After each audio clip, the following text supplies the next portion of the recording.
items surpass, telecast. It's the 10 items or less podcast. Hey everybody, welcome to 10 Items or Less with Justin Smith. I'm your host, Justin Smith, where we take a normal everyday podcast and we try to run it through the express lane so that it's quick and easy and it's better than any other podcast that you can think of.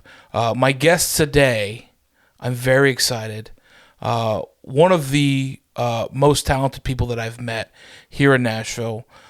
He's a singer and he's a songwriter and he's a very talented musician. You guys, this is Adam Hambrick. Adam Hambrick's the guest today. What's up? Yeah. How's it going? Dude, That was some kind words, man. Thank of you. course, dude. Well, you really those are. I mean, like, you know, when you have a guest on, you got to be nice to him.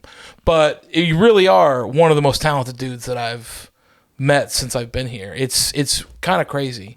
Thanks. Especially when you see somebody's talent and you're just like, oh, they're like really talented, and then you start through. By the way, you didn't tell me. I just had to find it out. All the things that you've done, all the people that you've worked with, all the songs that you've written. I don't want to spoil it for anybody, but I would definitely go look at Adam's music page. You're gonna see some songs you know. That's for sure. I'm an all right songwriter and singer and everything, but I'm a trash promoter. Oh. Just trash promoter. Well, hey man, you're at home with the trash pandas. Right. Let me tell you. Let's go. All right, I'm gonna ask you a very simple one to start with. This is the first question. How long is it acceptable to drive with a donut on your car? Donut on your car? On your car. Oh, sorry. Okay, you're talking about tires. Yeah.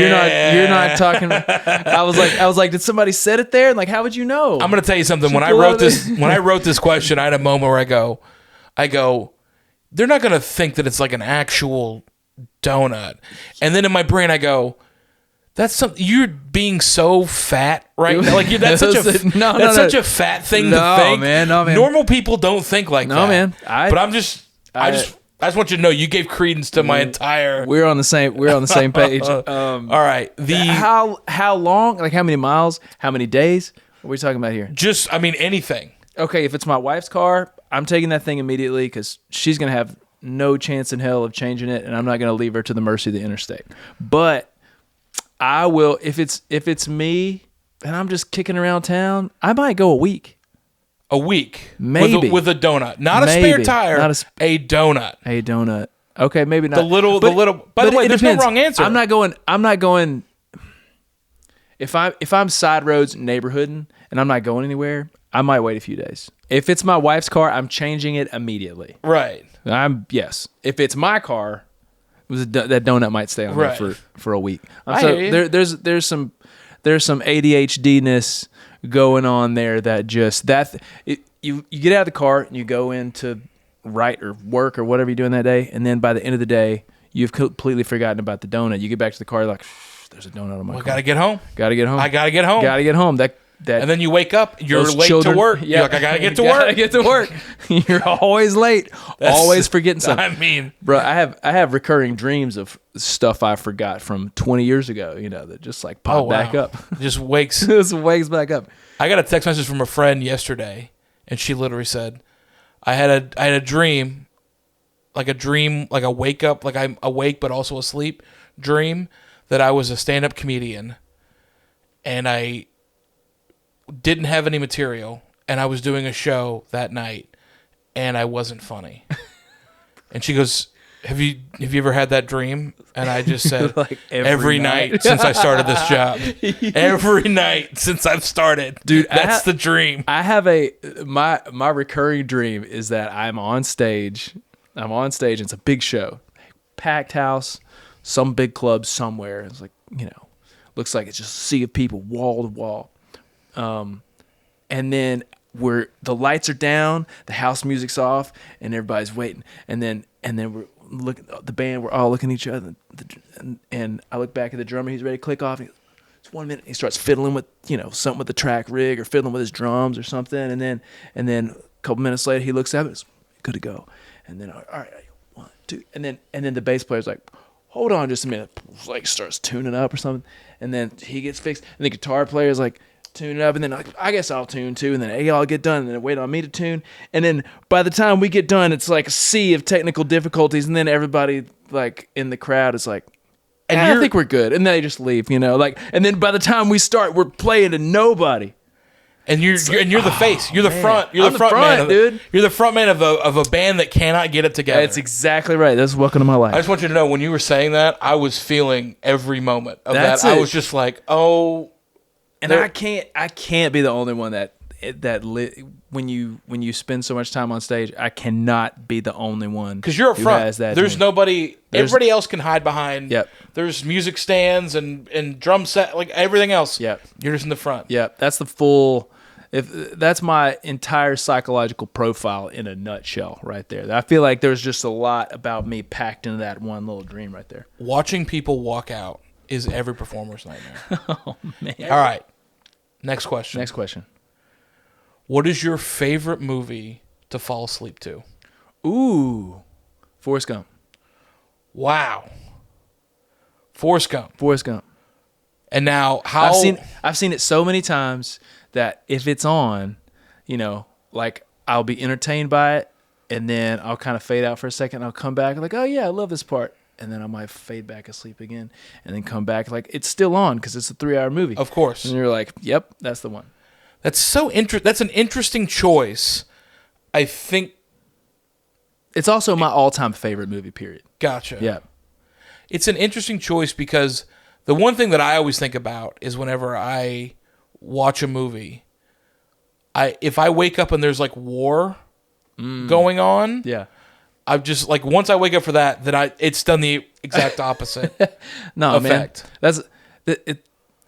It's just, Where do you it's just too typically- much. It's just too much comedy in the war itself. All right. Next question. Let's go. So I'm going to present a situation because I do know you are a big football fan, especially of the Arkansas Razorback. Yeah, persuasion. it's my sickness. Would you rather have season tickets to Arkansas football, but you have to sit in the visitors section Okay. of the stadium, Yep. or you can watch one game in a suite? Oh man, season tickets every day. I don't care who's sitting around me. Wow. It's still at Razorback Stadium. I'm still in a sea of red. But dude, I don't know if you've ever sat in a full-on Yes. visitor section, because being in a stadium filled with people that are near the stadium, that's one thing. But the people that got into a truck and drove 500 miles that's true. to come watch a team, Fayetteville is 500 miles from everywhere. those people are different, and they are mean, and they are aggressive. They can be mean and aggressive if they want to. And a lot of SEC teams travel real well. I'm smack in the middle of it. Put me there. This is still Fayetteville, buddy. Whew. Let's go. I'm gonna tell you something. I'm very proud of you. Have you ever? By the way, have you ever seen any sporting event from a suite? Oh yeah. I'm gonna tell you something. I was always be in the crowd, be in the audience. Don't put me up there with fancy people with plenty of room where everything smells nice. You're basically just watching it on TV. But once you get up there, it's awesome. It is. Dude. It is awesome. It is so awesome. It is awesome. I've done a bunch of stuff in my career with Bobby Bones. He's been like great to me. Love that dude, and he's also a big Razorback fan. Right. So like, there's a couple times where we've gone back and we watched a Razorback game from the suites, and they treat you nice. Oh, and so nice. And they treat him really nice because he's the man. Of course, he's the man. And I've gotten to be along for the ride a few times, and that is really sweet. But there is something about it being amongst the unwashed masses, man. Yeah. One of my favorite Razorback moments ever. I got to take my two daughters. I have two daughters, 9 and 5, and I got to take them to their first Razorback game this year when we beat Tennessee. Nobody was giving us a chance. I think Tennessee was ranked number 3, and they came to Fayetteville, and we upset them. And it was 11 o'clock at night, and my kids were just like glued to the field, like watching the whole thing. And then when that last pass fell incomplete, out of bounds, and the stadium erupted. It was like thunder. They rushed the field, and then my kids were just like going crazy. It was one of my favorite Razorback memories ever. Well, I'm glad Right in the bleachers, not in the suites. We were in the bleachers. It was awesome. We were way up there too. It was still awesome. When you can stand on the bleachers too, that's the fun part. Also true. There were I don't think people that don't understand sports or don't go to a lot of like stadium events, bleachers are lawless. A bleacher, That's a great word. It's just a metal slab, the same thing they put bodies on. Yep. You just gotta sit there. Yep. There's no cushion. There's not even enough room really for you. No, there's not. And you just like, hey, I want you to sit here for 4 hours. The highlight of that whole escapade was like holding a 5-year-old whose limp, lifeless body was asleep. You brought a 5-year-old to the football game at 11 o'clock at night, and she's laid out, bro. She's laid out. She's laid out in my arms, like full, dish rag, and just laid out. She's got no life left in her between the end of the second quarter through halfway the fourth quarter. Halfway the fourth quarter, she's like, "Are we winning?" I was like, "No, but we're about to." And then sure enough, we scored a touchdown, took the lead back, and then she's in the rest of the time, and it was so worth it. I just love that you were like, I had this experience with my daughters, and I think everybody watching this, myself included, was just like, they have to be 10, 11. No, dog. And you're just like, as soon as you said 5, I don't even have kids. And that was like, I don't know that that's the move. She was a trooper, man. All right, next question. For the rest of your life, you can only choose one. You can only use a belt or a drawstring. A belt or a drawstring? That's what you have to use for the rest of your life. Man, I could still hit the gym in a belt. I can't hit the cocktail party with the drawstring, bro. Hit the gym. What does that look like? First of all, the way you said it without hesitation. Have you ever gone to the gym wearing a belt? No, but there's old dudes in there they'll show up in jeans. We're like, "How are you doing that?" And we're like, "I don't know, man. You're 60. And you're still going to the gym like props." Tell me you go to Planet Fitness without telling me you go to Planet Fitness. I mean, bro, that's Green Hills YMCA. The YMCA is even crazier, dude. Wide swath of humanity, and that's not even in the sauna. The sauna is a completely different sauna experience. They don't even let you wear your boots in the sauna. That's crazy. You got the pretty moms right next to, the 75-year-old, dudes with the shirts off, and just like letting their freak flag fly. Like how are these two people in the same 140-degree space? I just want to put it on record to say that whenever we talk about this show, I ask a question. And every person that I talk to goes, who would ever say that? Who would ever take this side of this argument? And every episode of this show is just one person just going, why wouldn't you? Why wouldn't you not? Why would you not wear a belt to the gym? Who would ever live their life without a belt? I'll live with a belt on. Did you see how he said it? Like he's just like, it's also what idiot would pick a drawstring? When literally every idiot that I met and asked that question said drawstring. Well, I got a specific reason. I got a flat butt. Dude. I got a flat butt, man. I mean, I call it the flat earth is what I call it. The flat earth. All right. Next question. Any animal that exists on the planet. What would you have as a pet? Ooh. As a pet, any animal. And this animal loves me unconditionally? Or is it like just any animal, what you get is what you get? Or is it... No. This animal is on board with you, on board with your family. They want to be the extra member of the team. They're on Team Hambrick. All the way. And they're the best version of whatever animal you pick.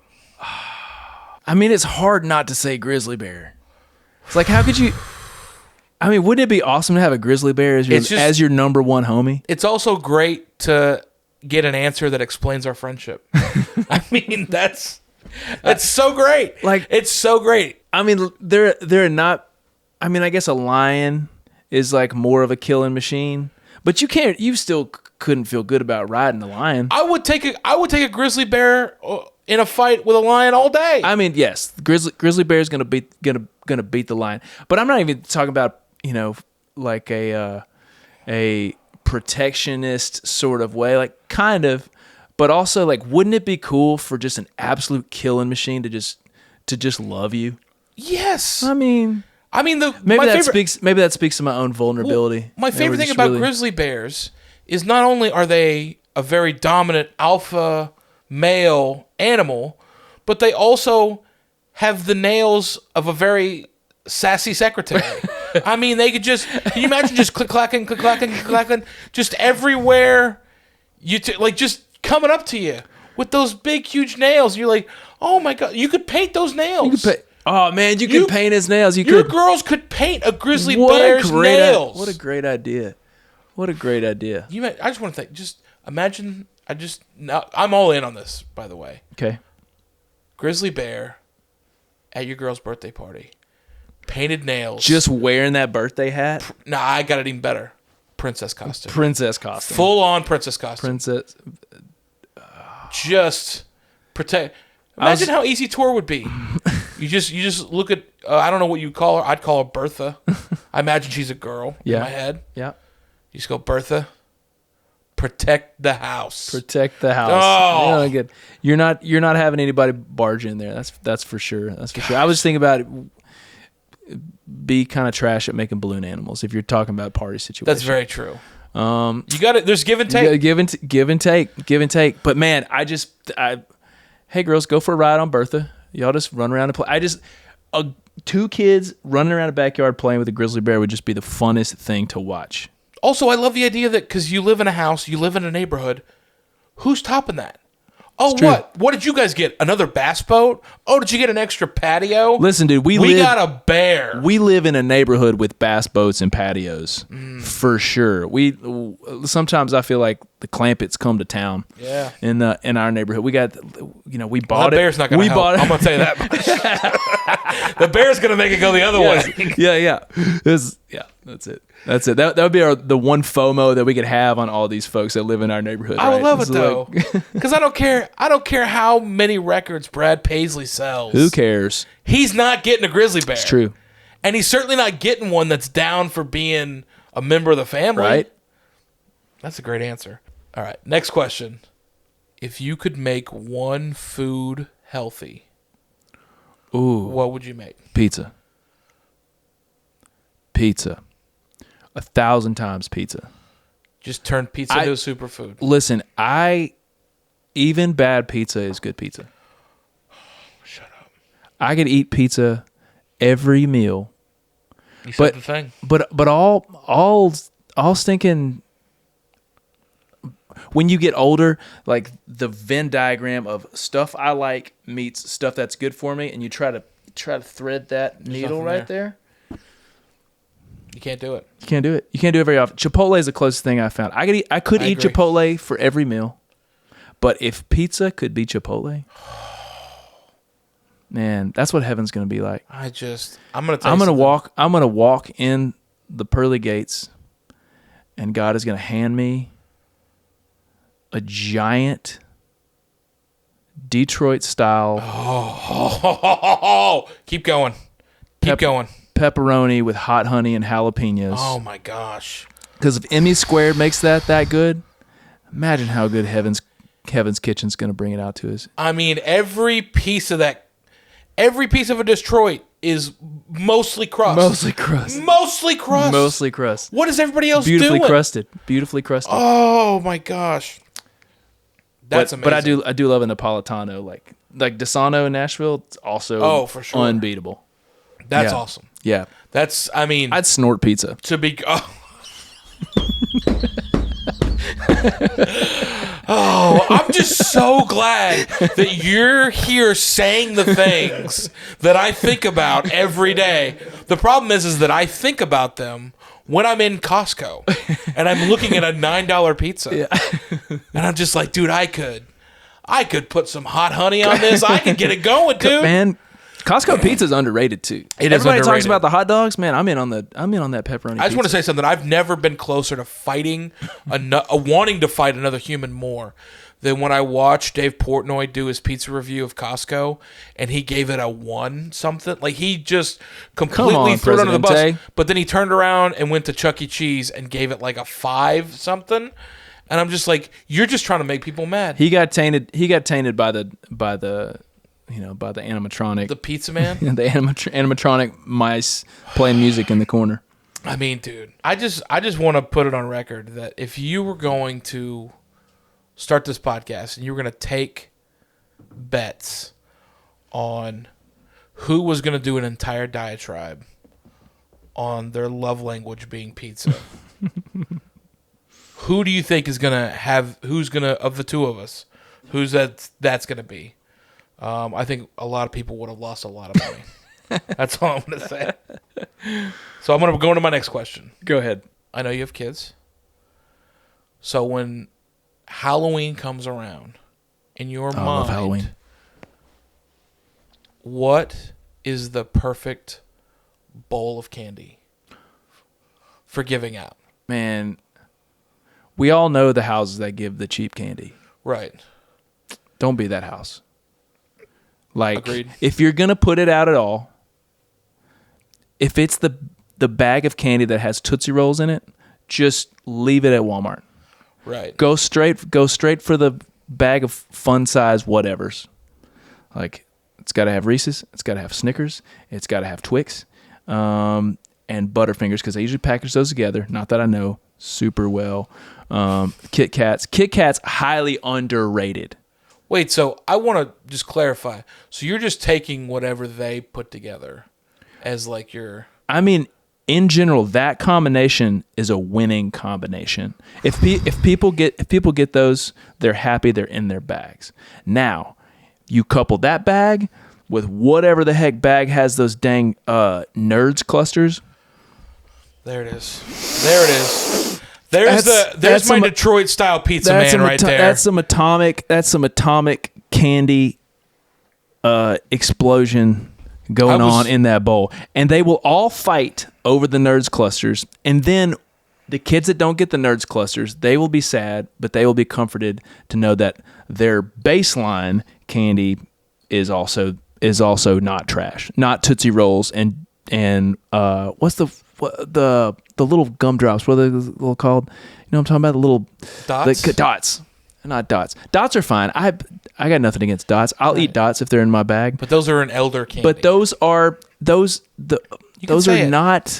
not high quality candy. You're not caring for your kids in your neighborhood if you're giving them dots. I just think it's an old candy. It's an old candy. All right. We've had a lot of fun. I've got one more question left. Is this like the hot seat kind of question? And it's the big one. Okay. What hill would you die on? All right. I'm going to say this, and it might be a lightning rod for criticism. Ghostbusters 2 is not a bad movie. First of all, who said that? Who said Bill Ghostbusters? Murray said it, Okay. and I'm still mad. Well, Bill Murray. Bill Murray said it. He was in the dang movie. Listen, I've been thinking about this for a long time. I was I was in my 20s when I found out that the dudes who made that movie hated that movie. It made me so sad. It was my favorite movie as a kid. And the Ghostbusters fans didn't like Ghostbusters 2. Apparently. I was 4 years old. Why would I know that?